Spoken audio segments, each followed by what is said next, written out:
Next, please join us for a discussion with Paul Damian Williams, the filmmaker behind the extraordinary art you just experienced, the film of Dr. G. Yunopingu, Gurrumul. To lead the discussion, please welcome award-winning international creative artist, actress, and record producer, Lachi. Hello, everyone. How are you? Thank you so much for that amazing introduction, Andrea. Hi, everyone. My name is Lachi. I am a brown-skinned Black woman with cornrows that tie up into a bun and go down my my right shoulder into braids. I'm wearing a sequin blackish maroon top and just LA makeup. Let's just call it that.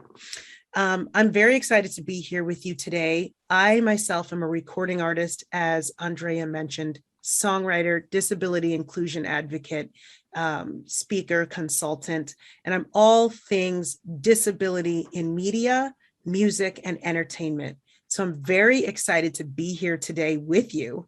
I myself identify as a blind woman.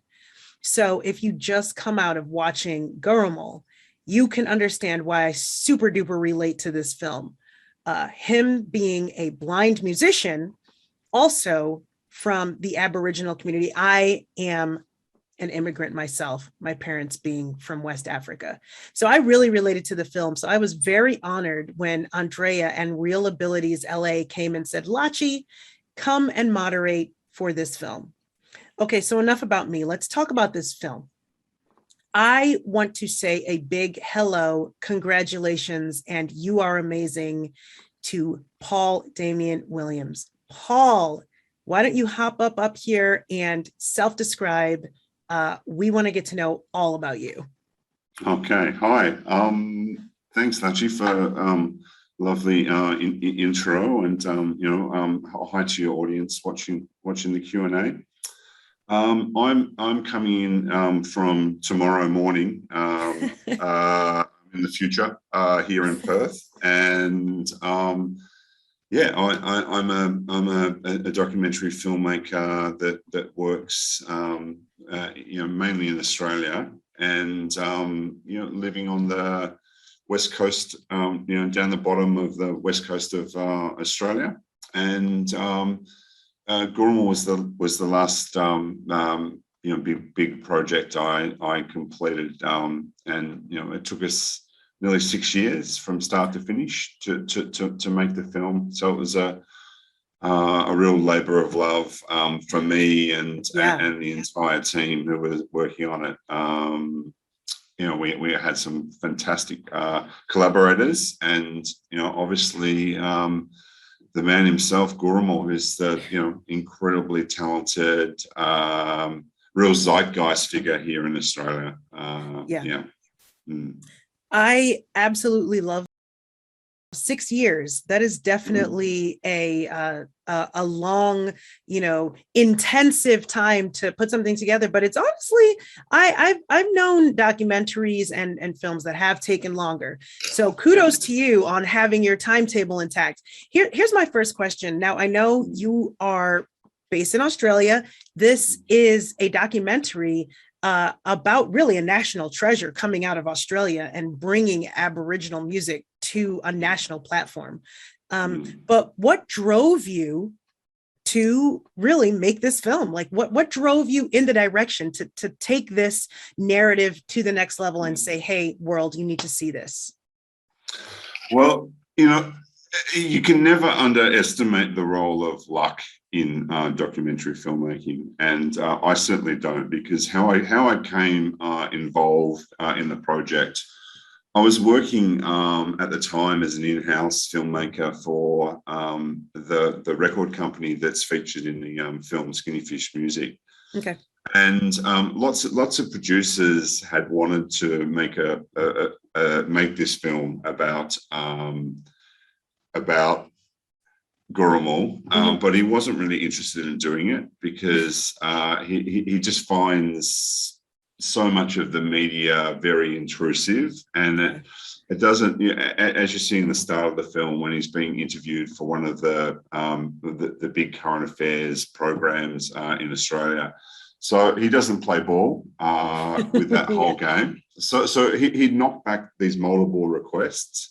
Mm-hmm. Anyway, I used to see him all the time in the canteen at this production company, and we built up a rapport over a long time. And when pushed, he said, "Yeah, I'll do it as long as Paul is the director." Oh wow, that right. So it was kind of one of those situations where you kind of had to all right, I will take on the mantle. and it's like, I'd spent a lot of time. I was living in Darwin at the time, in the north of Australia, in the Northern Territory, and I'd spent a lot of time on Alpha Island, his tribal homeland, and knew all his family, his brothers, and very well. So it kind of was a natural fit. But I can't say that it was part of any grand design. I was literally in the right place at the right time. Right. Yeah. Now, in watching the film, I mean, Gurrumul really does come across larger than life. Seeing his origins, seeing his family, seeing how they viewed him, and seeing how everyone around him viewed him, seeing how he viewed the world, how he really was very particular about his words and how he spoke and how he interacted with people. I'm really curious how it was interacting with Gurmel, just seeing him at the canteen. I mean, we're going to get into talking about his music and his career, but I'm really interested in him as the person. Tell me a little bit about that. Oh, he was a lovely, lovely man. Very, very funny. But driven by, very, very talented as well in terms of his musical sensibility. But he is a complex a fellow. The thing that stays with me the most about him is his sense of humor. So you see that in a couple of scenes in the film. For example, a portrait of him won the Archibald Prize, which is the major portrait prize for painters in Australia. It's very famous here, and to win it is a really big deal for the artist and the person depicted in the picture. So when that got announced, and there was the comment from, there's always a comment from the person who's painted as part of it, and he says something along the lines of, the artist gets the money for this prize, not me, so don't call me asking for some of the cash, right? That's yes. Which went out on network television, which is just that's really kind of his personality. It was just a joke, and a really funny one. Right. But he's a complex character. So he's a traditional First Nations Australian with all of the responsibilities that entails, and he was singing from a really complex hymn book. Right. There was lots of components to his life that must have been really difficult for him to balance. But all in all, he was just a wonderful man. He was a really beautiful man. Yeah, it was definitely came across in the film for sure. You did an amazing job really highlighting the journey and infusing the music. Now, my next question to you, in fact, one of the things I actually loved the best about the film, the documentary, was the tone. When we talk about disability films or disability anything that's on screen, there's always this kind of lens of, woe is me, or, let's help them out. This film was very empowering. It really put a true lens on Gurrumul's journey. And it really showcased him as a strong figure, a hero. And I really love that lens. I like that you took that direction. So it doesn't come across as, what's a good word for it? It just doesn't come across as us feeling sorry. We feel excited. What drove you to take it in that direction? That's a really interesting question. Look, tone in documentary is really something that probably doesn't get talked about as much. People really concentrate on sort of narrative. But I was really governed by that. And there's one thing I asked him very early on, and this is in a film where the subject is not interviewed once. It was one of the provisos of him making the film is that he doesn't do an interview at all. I noticed that. Right, that's a really big sort of artistic challenge. So I said, how would you describe yourself? In order. So these are the things you are in terms of categories that people would describe you. And I say First Nations, Aboriginality, as one idea. Musician as another idea, and blindness as a disability. Okay, what's the most important kind of list of things? And he said, he goes, Gurmel, which is his tribe, so that means, like that's the first way I look at myself. Then I'm a musician, and blind is last. So in terms of his self-identity, because he was born blind, I just don't think it really governed, obviously, in the practicalities of his life, particularly when you're growing up somewhere where there's no tradition of guide dogs or caning or being able to read Braille. So he was very dependent on other people, extremely dependent, as you see many times, particularly with his friend Michael in the film. But Michael wasn't there all the time. Just when they were on tour, he'd have someone or equivalent like that when he's living in Galawinku. So we just looked at blindness really as a practicality of his life rather than an inhibiting factor. So we never ever wanted to show it in any other way other than that, because he doesn't see himself like that. So yeah. It's a long kind of answer to a simple question. Sorry. No, actually, no. It is a complex question, because I do recognize that you showcased his Aboriginal heritage and really music and its plight to grow national as the forefronts of the film, and then the blindness was just a descriptor, and I really liked that because it was woven in with the fact that, he was blind, and his parents talked about how they were concerned that he would always be somebody that would have to depend on them. And then it turned out the other way around, that he ended up actually uplifting their tribe more so than everyone else. And his parents confessed it. And I personally related to that. So my name is actually Ulachi, and in Igbo, where I'm from, it means ring of God. And because I was blind, my mother named me a ring because she felt that I would always be wrapped around her finger, because I would always have to depend on her. And then here we are now. And so I feel that juxtaposition of, well, blindness isn't going to hold me back. In fact, it's going to drive me forward. But there is still that juxtaposition of your family, your friends being afraid of you having to remain independent. Having to remain dependent. So when you made this film, were there roadblocks because of, not only the blindness factor, and also the fact that he was from this Aboriginal community? What were some of the roadblocks in making this film? Oh, look, there's so many. Any film like this is kind of a long direct line from A to B. There's lots of twists in the road.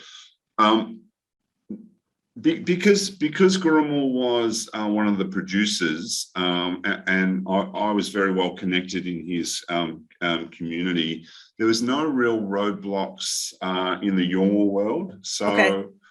For example, you saw the funerals of his mother and father, and so we were actually asked. Well, we didn't really have a choice. I mean, we obviously wanted to film it as well, but Gurrumul was, said, like, you're coming out to film, Bappa's funeral. And I'm like, okay, let's do it. Okay. One of the big tricks. I mean, the depiction,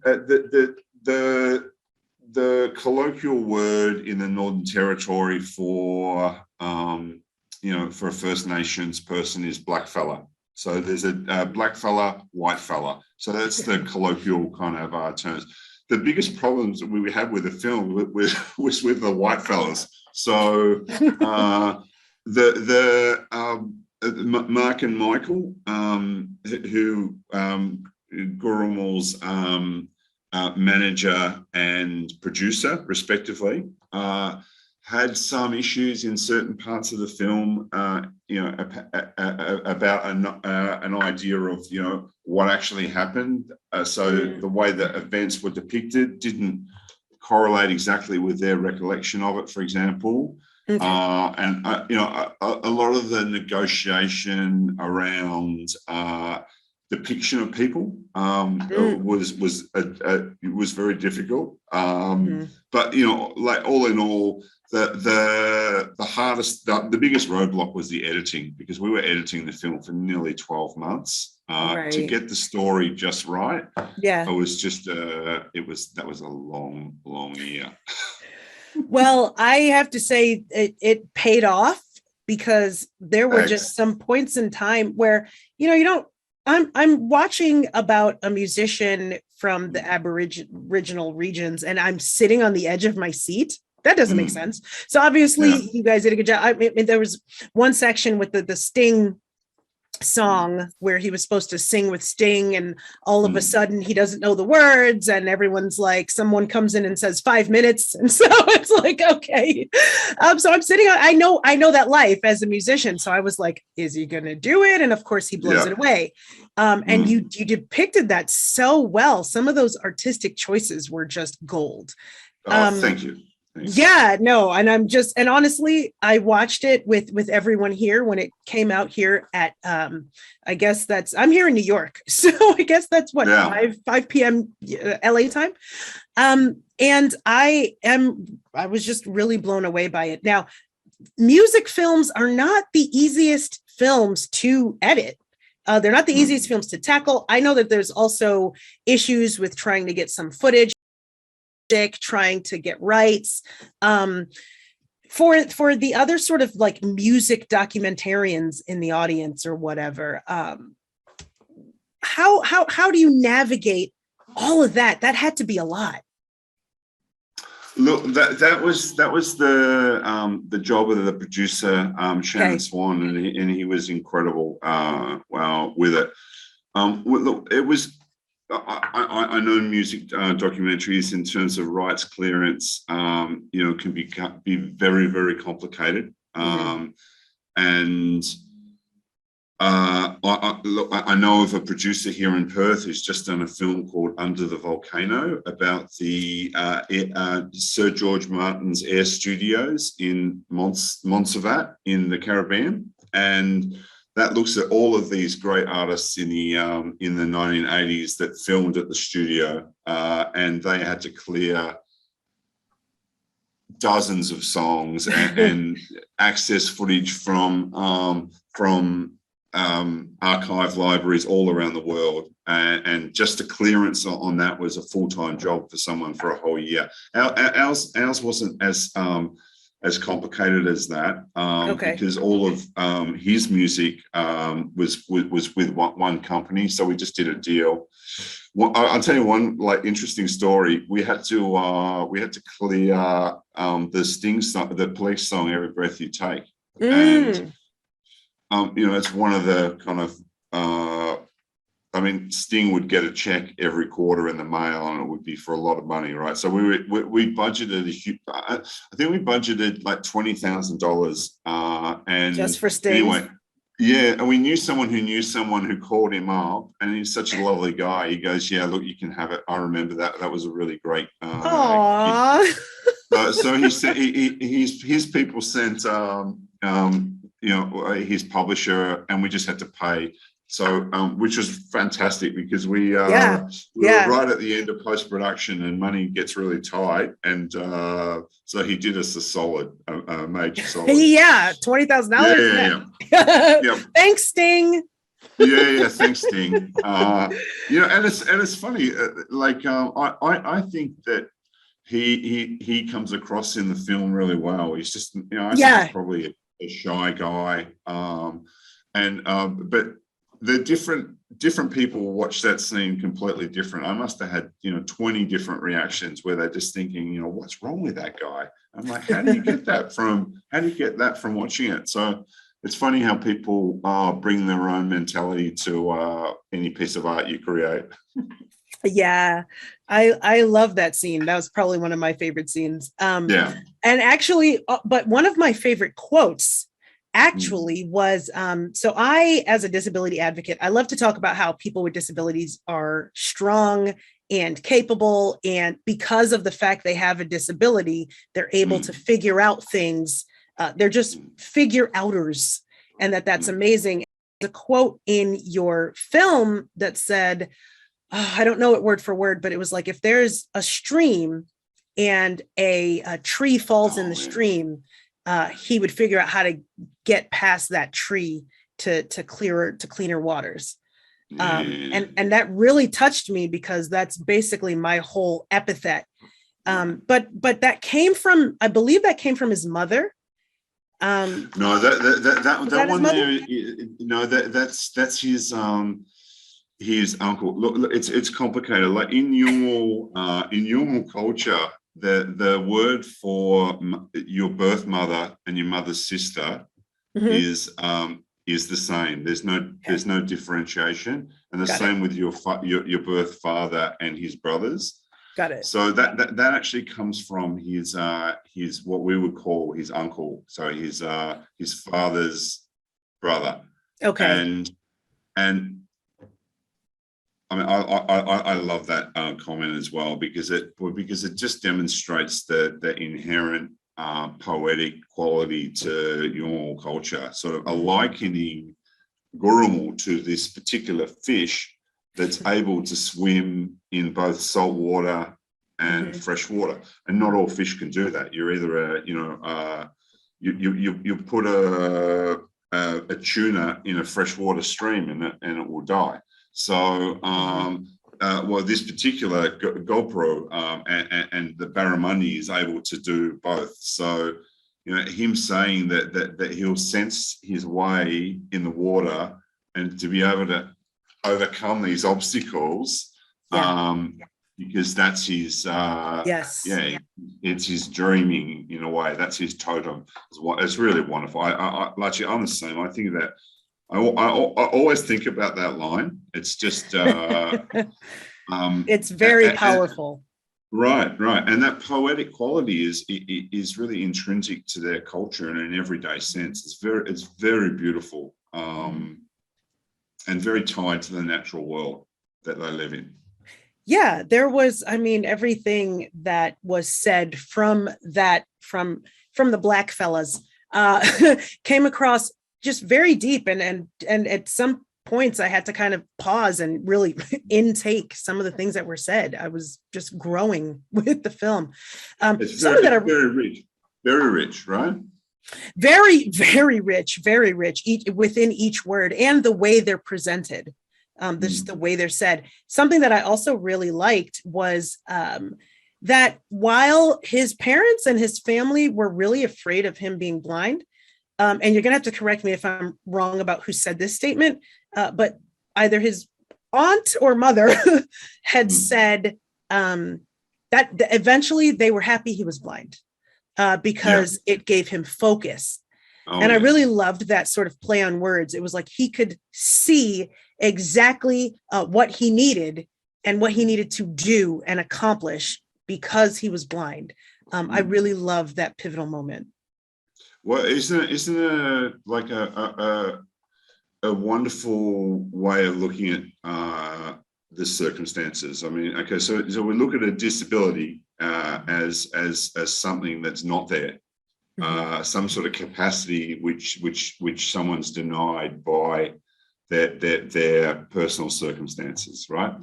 But in the end, I mean, there's Dungal, his auntie, who says that in a way, this disability has been able to focus his capacity in a way that would otherwise not be possible. So she looks at it as an advantage, and it's kind of, she doesn't say it in as many words in the film, but I remember speaking to her about it, just saying is that was, he was put here by God with that disability in order to be so good at music. Yeah. And that enables him to be a messenger for Gurrumul culture to the wider world. So that most people there shared that point of view. Yeah.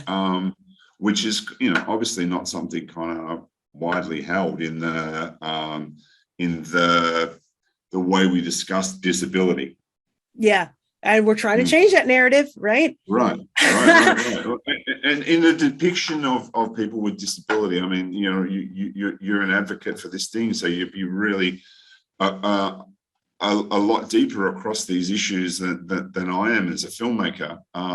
But the kinds of depictions of that we have of the inspiring story or the story to be pitied, or there's only like the sophistication of disability narratives is fairly limited, right? And it was I was surprised to hear that he's lucky to be disabled. Yeah, I mean, that's my whole thing. I mean, I love the fact that I'm disabled because it gives me my drive, and it gives me the I'm losing my sight. So I'm going from low vision to no vision, and the less sight I have, the more drive I have. Right. And I started actually like bawling when I was watching your movie, when he sang the song. I believe the lyrics were something like, "I am blind. I was born blind. I don't know why, but God made me blind because he loves me." And I'm like tearing up now. Don't do this. Oh my God, we're filming. So that was just really powerful. Like, it was just so powerful, Paul. There's no question attached to it. But there is a question coming. Okay. So my next question is, so I've been struggling with the sort of pinnacle of the film, where it's not more the pinnacle of the story, where it's like the purpose is to bring Aboriginal music and this kind of dying and sort of like being slowly erased away Aboriginal culture to the mainstream, to help preserve it, but then at the same time, it's like he doesn't want to go on the big world tour also because of the fact that he's Aboriginal, and he wants to, embrace the culture. And I just feel like it was a catch-22. I felt like, so I've been trying to struggle with like, well, should he have gone on because the second time he toured America, it was a lot more watered down. The first time it was like, you're going to be on Letterman and, Madison Square Garden. And so it's like, if he had went on the tour, would it have helped spreading this Aboriginal message and really help preserve it? Or will it have actually destroyed it? I mean, we'll never get to know, but I mean, I'm struggling with that. Well, yeah, look, it's I don't know what would have happened. I mean, you can only imagine. But I mean, an appearance on the Letterman show at that time was a pretty big deal, right? So they really had, and it wasn't just that. It was an incredible lineup of things that in a normal sort of touring artist paradigm is just like a dream. Right. Yeah. Right. Of But course. he didn't get on the plane. I'm trying to get on Letterman. Oh, he's not on anymore, right? He's yeah, right. Or Jimmy Fallon or whoever, Right. So it had to. I mean, that's where the film really sort of it's the classic second act, third act shift, right? And we were very lucky with this film that we had such a clear. The central question of the film is kind of being asked in that moment. I mean, what is important? Right. What's important to who? And whose dream is this? And I think all of the three central characters, they all had a very different answer to that question, right? And I mean, it was a disaster for the record label. I mean, they lost that and very nearly bankrupted the record label because when you do a cancellation so late on, all of the venue hires had to be paid out in full. It was a huge, very big event. And of course, it really damaged the relationship between the key players. But they got through it. And it's great to have a moment like that in a documentary film, right? Right. Well, really great. I mean, it's live. It's happening as you're filming. That had to be intense. Yeah. And that they managed to get through it says a lot about all involved. It was amazing, and to make some really amazing music after that point too. It's testament to them all. Yeah. I mean, did you almost feel that your documentary was going to end there at that time, since it was kind of happening in real time, or? Yeah, look,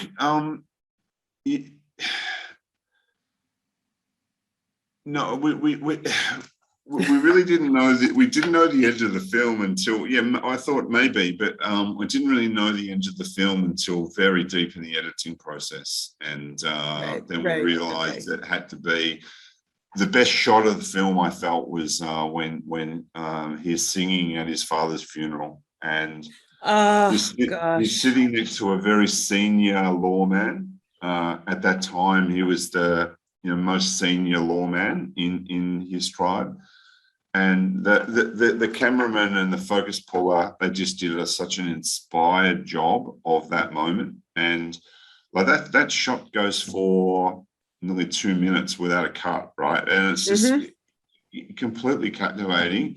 And the sense of joy in his face, like he's at home and he's at peace and he's fully expressed as a human being. It's kind of, we realized that's what we're leaning towards, that shot. That's what we're driving to, and that really is the end of the film. But there's the coda at the end, a little coda at the end. Yeah. Well, here we are at ReelAbilities, LA, and I know you've been to other film festivals as well. This film has been very well received in different ways, whether it be about the First Nation aspect, whether it be about the disability aspect. Just how has it been sort of traversing just the response to the film? Oh, wow. It was, we kind of knew we had a good film. We really felt that that at the end when we completed it, that it was the film. Often when you're working on something, you're rushed and there's time constraints. We really didn't have any of those. So when we got to the end, it was there wasn't a director's cut, or we were forced to put something out that wasn't quite ready. It's like it was the full expression of what we wanted to do. Yeah. And it's funny, like we found something that we wrote at the very start of the whole process. It's like I had to write for some grant application, kind of like a one sentence or one paragraph kind of thing, and we completely forgotten it as we got our finance together. And really at the end, Shannon, the producer, kind of found that probably the first thing that we wrote about what this film's going to be. And he says, check this out. He read it out. And it was exactly that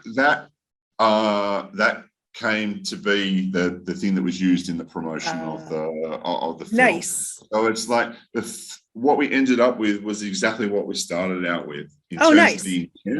And that doesn't usually happen, particularly with documentaries. Look, it had a lovely theatrical life on its release in Australia. It did it had a cinema run for nearly 20 weeks here. Nice.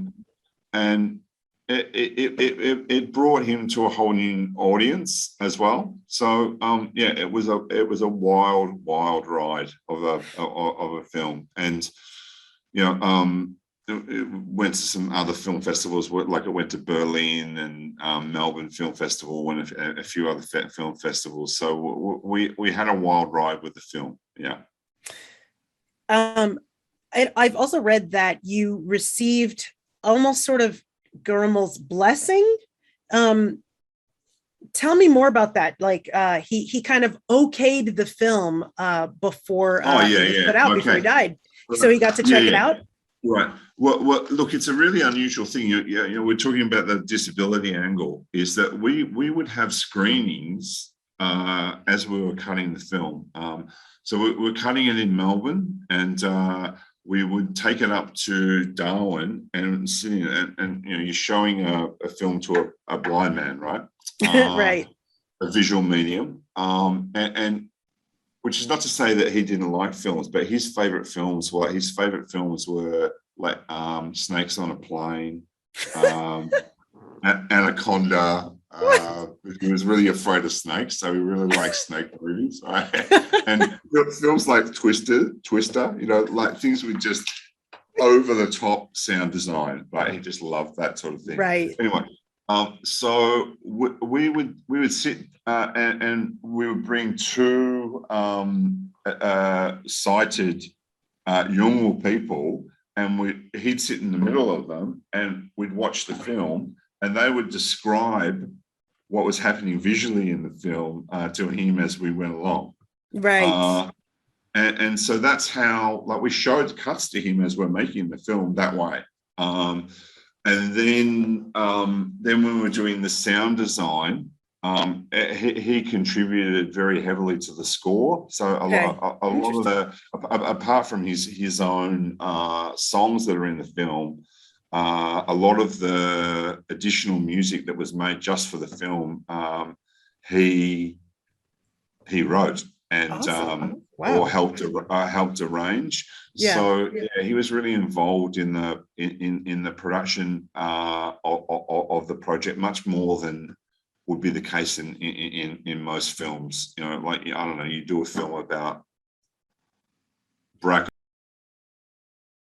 right? Or maybe you will. I don't know. He's got his own production company now, but that's a bad example.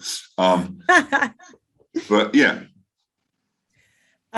Here's an easy one. What was your most sort of just beautiful moment throughout this whole process?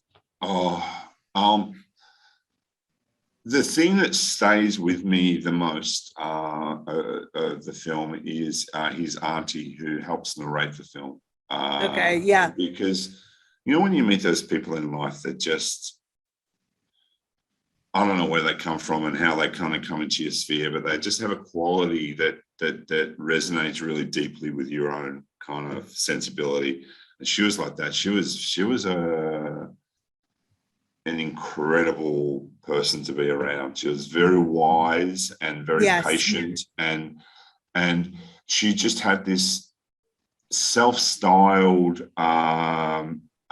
philosophical quality to her thinking and her talking that transversed the Yolngu world and the whitefellow world so well and so uniquely, and she was just a delightful person to get to know. So the bits for me when she sort of talks and Dunga died last year, it was very sad to go to her funeral, but that was one of the really wonderful moments. And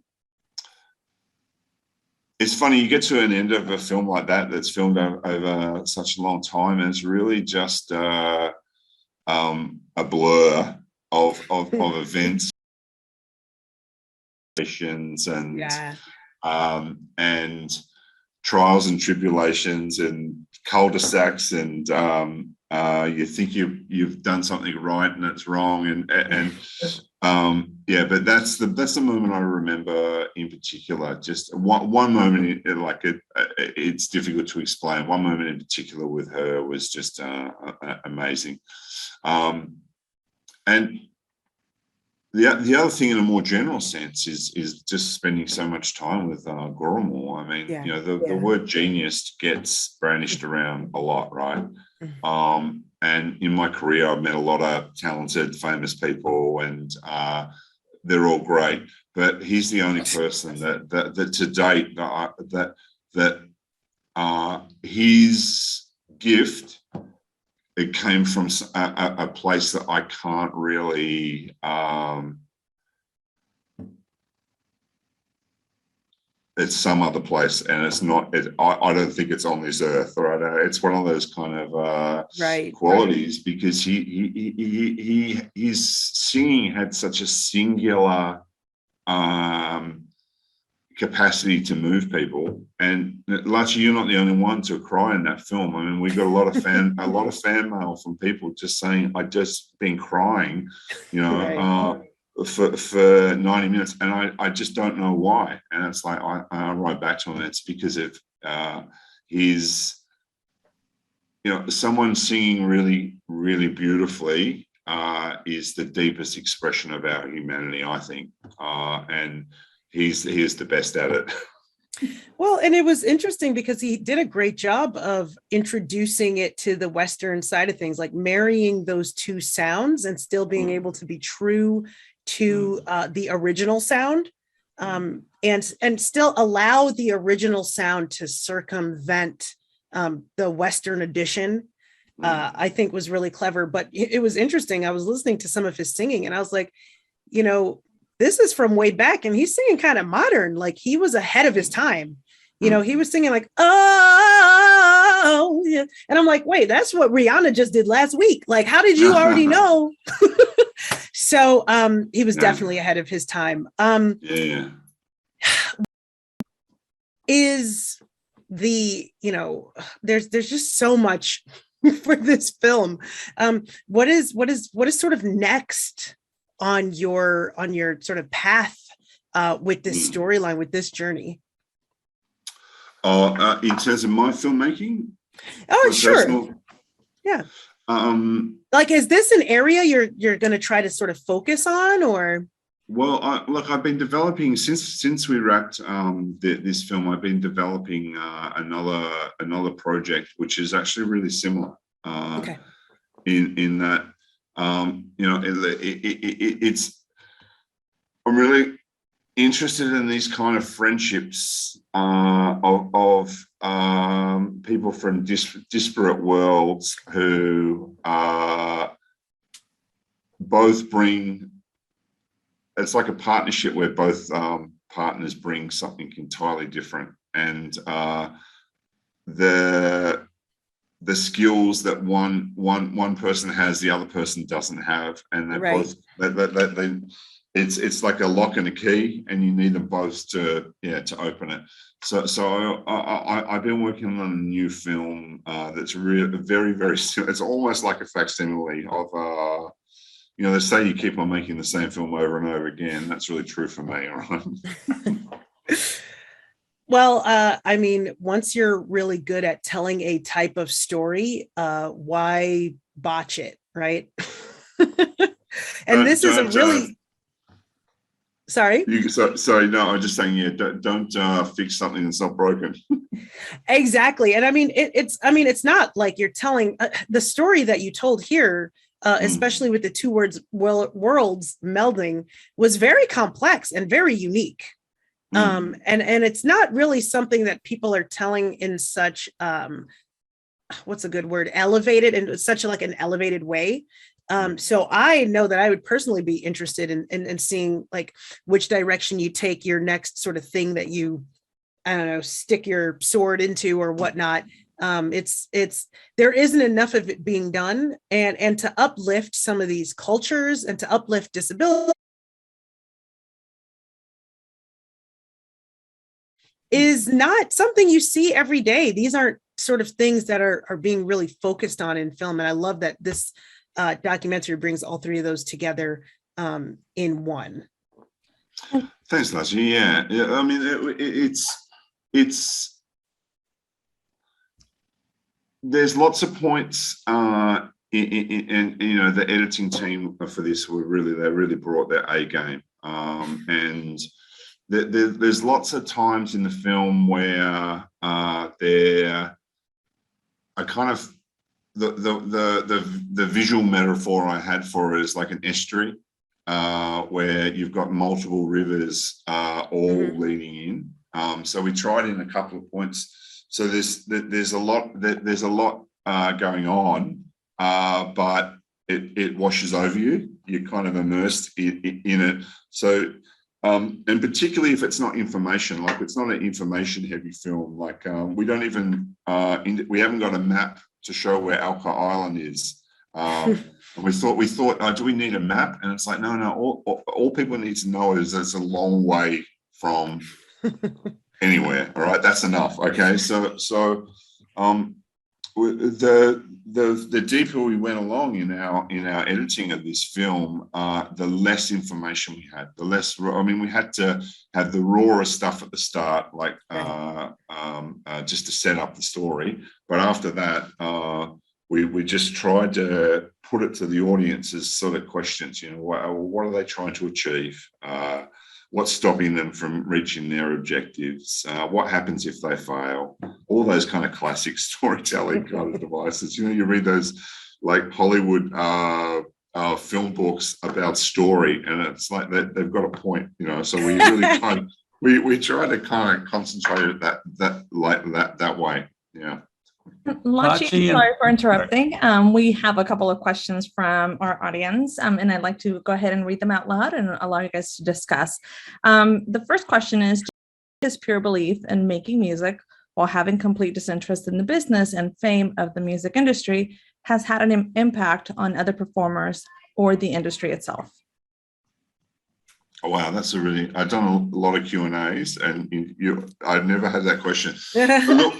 Look, I don't think so. I think that his success, he is so singular as a performer in the quality of his voice, and as you've got to market artists in a certain way. So he had, he was blind, he was Indigenous. He was also a member of a very famous band, Yothi Indie in Australia. So he kind of had the story to go. And when his album launched, it was at a time in Australia there was a big political reconciliation movement for First Nations people in Australia. That was and he kind of became the not spokesperson, but the soundtrack for that at the time. It was called The Apology, made by the Prime Minister at the time, Kevin Rudd. I think anyone else, like doing his anti-media kind of agenda, it's career suicide. Without that, and in a way, it added to his enigma. That he wouldn't play ball and how many times can you tell that story? You know, I know Bill Murray or an actor like that, you know, he can get away with it because he's, you know, done a million films. A machine that exists around the music, particularly with launching acts, is, you know, I really can't see anyone else doing what he did and getting away with it. Perfect. Thank you. Our second question is, you mentioned that the industry relationship took a bit of a hit. However, for the two others, apologies, their concern was more about preserving the personal relationship. Would you agree? I think that's how it settled. So that was a position they ended up with. But there's sorry, I just someone got my attention there. There, at the time when that happened, you know, as I explained before, it very nearly was the end of the business, and they kind of were staring down insolvency because of it, and bankruptcy. So it was a very trying time for it. But the fact, you know, like I mentioned before, that's the position everyone settled on, really does speak to the character of those characters involved. It's very impressive. Most people, you know, faced with that situation, that would be the end of the relationship, but they found a way, right? Well, there's the question, right? I mean, I don't know if it's something that you purposefully kind of skipped over, but what was the kind of crux that brought the two sort of parties back together? Music and you know, knowing Gurrumul, that you know, a couple of months after, he would have rolled up, and there would have been, you know, it was very unpleasant you know, time, but they found a way. Right. It's like when you have a big fight with, you know, your spouse or your brother or something like that. It's right. Like, right, you know, are you going to never speak to them again, or are you going to blow some steam off and find a way? Right. The heat eventually cools down. Yeah. Yeah. It always does, right?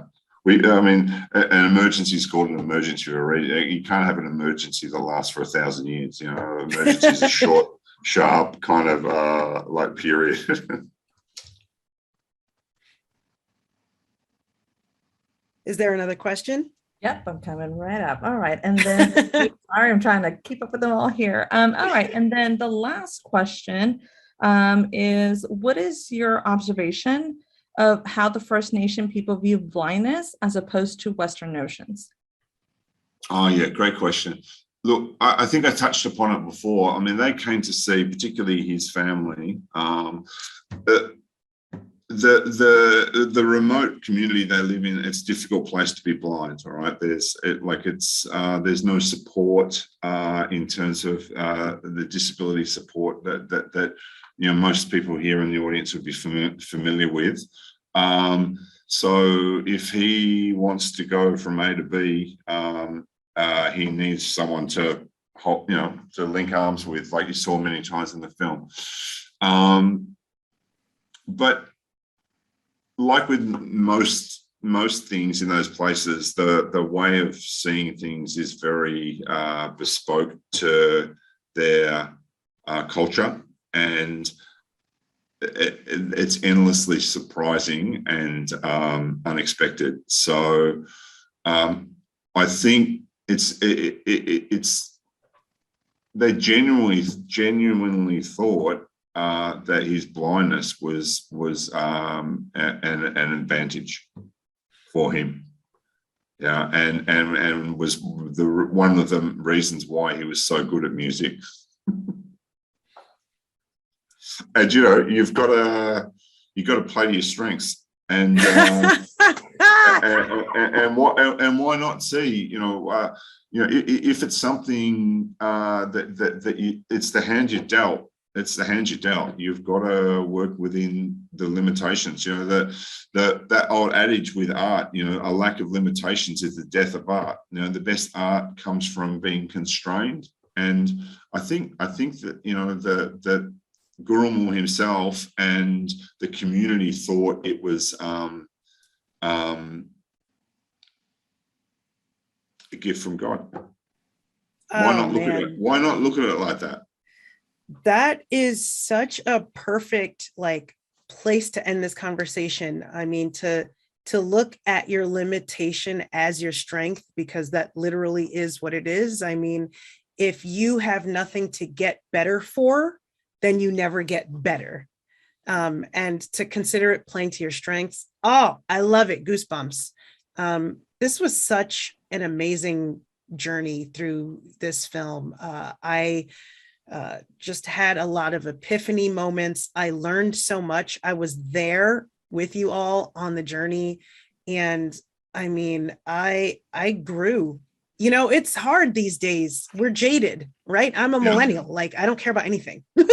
And this film, I was floored at the beginning. I learned so much, grew, and I'm just, I don't know. I feel very honored to have been able to sit down and speak directly to the director about this. Bravo, really good job. Oh, thanks, Lachi. Yeah, and it's been great as well to speak to you all, and congratulations on the festival. It's a fantastic festival. I really enjoyed my time there in New York a couple of years ago, and yeah, have a lovely evening, everyone. Wow. Thank you, Paul Damian Williams, for that extraordinary film, and Lachi for guiding this insightful conversation. Now, please welcome ReelAbilities Los Angeles Steering Committee member, Jennifer Schlesinger. Hi, everyone. This is going to conclude our 2021 ReelAbilities Film Festival Los Angeles.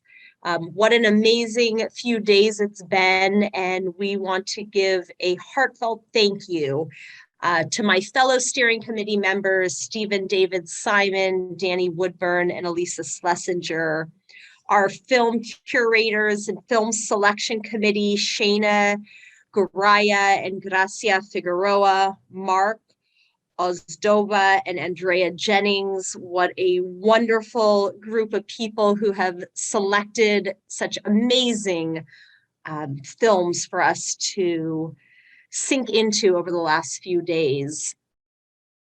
Our sign language interpreters, Nicole Pansino, Rachel Groner, our captioners, James Nicholas, Joanne Yin, our Spanish language interpreters, Angelica Ramos, Paloma Mejia, Leticia Mendoza, and our Spanish audio interpreter, Mila Marin.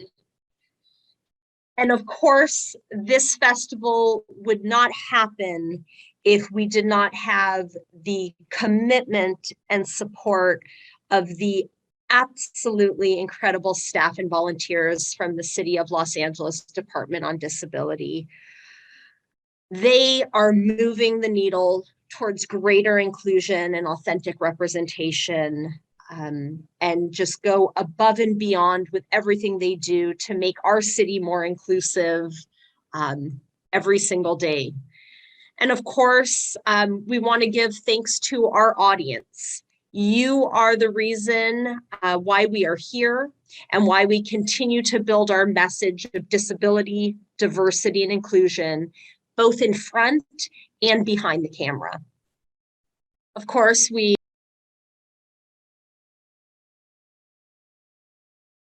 Media and Comcast NBC Universal, our silver sponsor, Viacom CBS, our Archangel sponsor, the LA City Council members, John Lee, Mitchell, also Mitchell Silverberg and Knupp, and Lights Camera Access, our angel and patron sponsors, First Century Bank, LA City Council members Monica Rodriguez, Paul Koretz, Bob Blumenfield, and Kevin De Leon, Harvard Westlake School, Respectability, and the Writers Guild of America West. I encourage you all to check out your program book and ReelAbilitiesLA.org for our extraordinary community partners. Disability is diversity, and we look forward to seeing you at the ReelAbilities Film Festival Los Angeles 2022. Thank you all so much and have a wonderful evening.